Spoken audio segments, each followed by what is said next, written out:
ginagawa mo dito? Bakit galing ka sa opisina ko? Nandito kami para arestuhin ka. Kaya pala ang tigas mong makatangging walang kinalaman siya sa pagkawala ni Anton.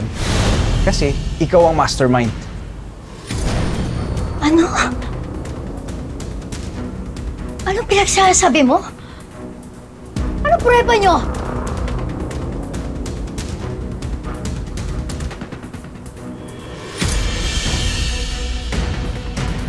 Anonymous tip mula sa isang concerned student.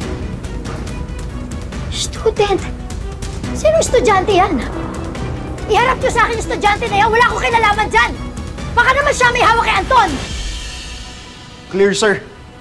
Wala na yung tao sa kwarto niya. Mukhang nilinisan na. Saan mo nilipat si Anton? Buhay pa ba siya? Sino kasabot mo?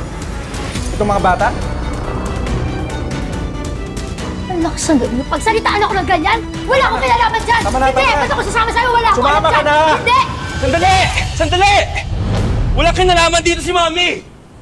Hindi niya magagawa yung mga binibintang niyo sa kanya!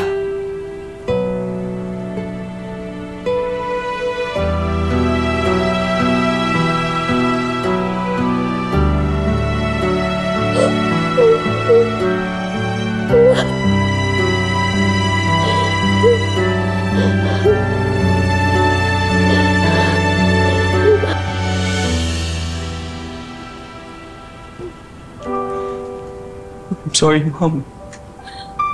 I'm sorry. Tulungan na ako. It's okay.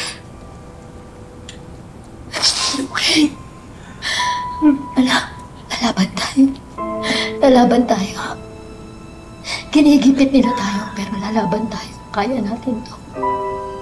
Kaya wala akong pakialam.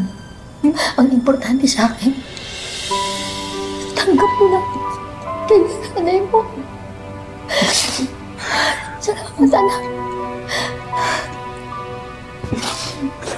Tama na yan. Tama na yan. Sa presinto nyo lang tuloy drama nyo. Kamag-alala. Okay na. Sige na! Tara na po. Babalik ako na.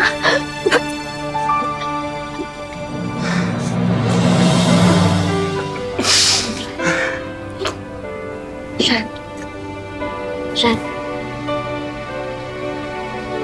Hindi tayo magpapatalo kay Aling Sylvia, okay? Alam natin na siya may kinalaman sa pagkawala ni Anton. Yun ang totoo. Kaya gagawin natin lahat. Susundan natin siya. Babantayan natin bawat kilos niya. Gagawin natin lahat, okay? Uy.